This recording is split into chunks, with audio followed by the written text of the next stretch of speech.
For a year, Governor Roy Cooper has wielded a great deal of power over operations of North Carolina's economy and schools. Now some state lawmakers question whether one person ever should have that much power. A recent column at CarolinaJournal.com declares reining in governors on emergency powers is a no-brainer. Its author is Ray Nothstine, opinion editor at Carolina Journal. And Ray, this really is something that North Carolina needs to address after seeing how Governor Roy Cooper has operated for the past year, right?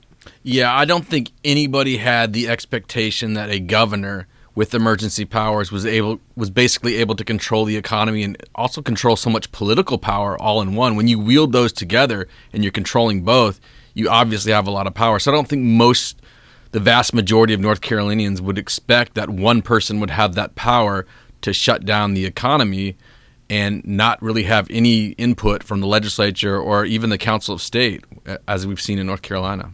So House Bill 264, Emergency Powers Accountability Act, would change the situation.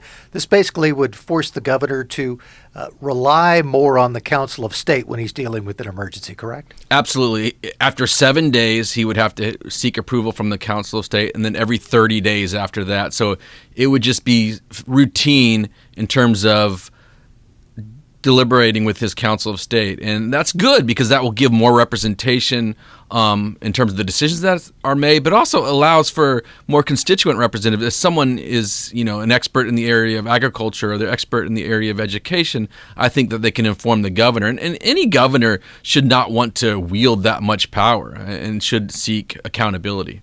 And for those who aren't familiar with the Council of State, this is not just people appointed by the governor. These are elected officials, so these are also people who are accountable to the voters, which would add a little bit more accountability.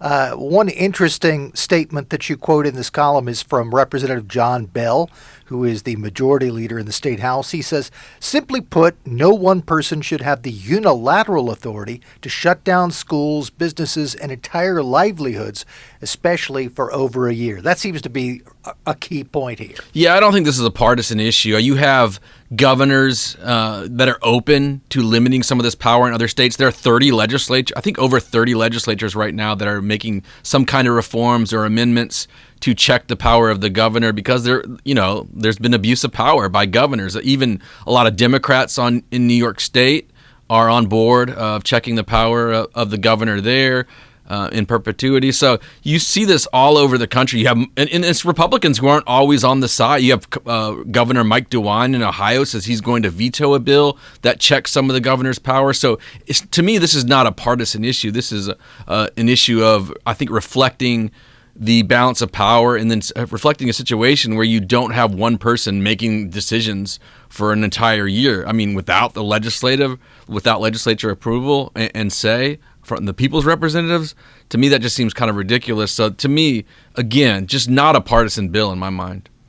You have an interesting line in here that's, I guess, aimed primarily at Democrats, especially Democrats in the General Assembly. It says those that incessantly cheerlead for Governor Cooper should be open to reforms given that he is leaving the governor's mansion in early 2025.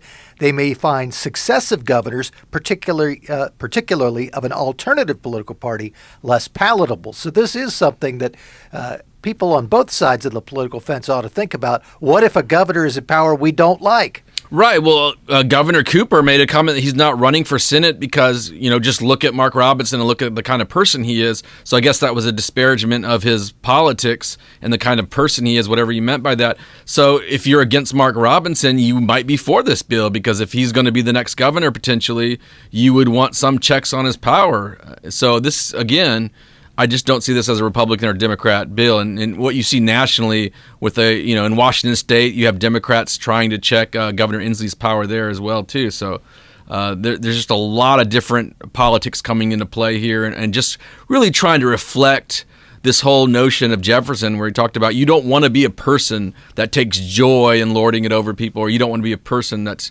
takes joy in having too much power, and just reflecting that ideal of Republicanism, small r, that we have a separation of powers and a separation of bodies.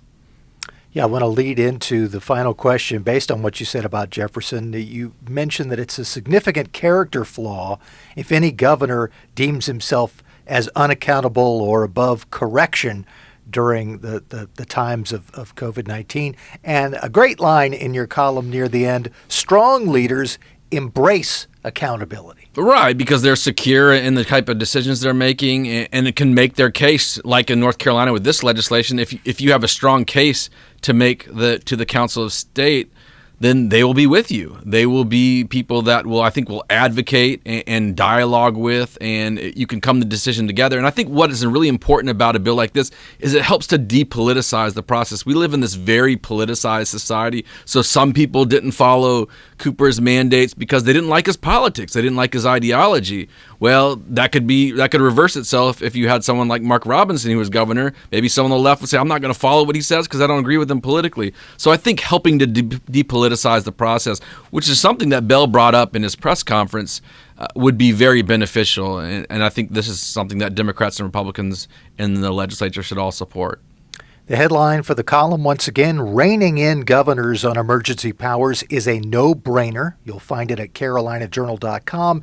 Its author is Ray Nothstine, opinion editor at Carolina Journal. Thanks so much.